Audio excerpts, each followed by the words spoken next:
what is the necessary condition to outcomes? And I think that one of the things that I want to focus on is this issue of, I want to just put a pointer here, the type of growth. So over the last decade, the African Development Bank has looked at all 54 nations in Africa. On your left, you see a graph. This graph that I'm focusing on here tells you where does the growth come from. If you look into the graph, you'll see that the green is the biggest chunk of growth. What is that green? Can anyone tell me? Consumption. Africans are consumers. If you unpack South Africa's economic growth strategy over the last 2 decades, you will see the same trend. We are consumers.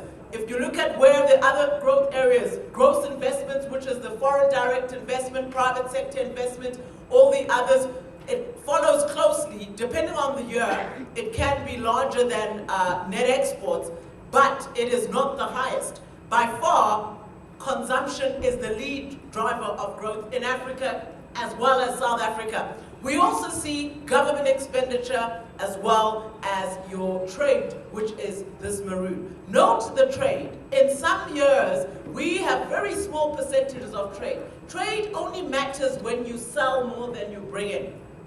Your balance of payments, or what we call the currency that comes in. If you are exporting less than you are buying from China, from US, from the Europeans, more of your money is going out.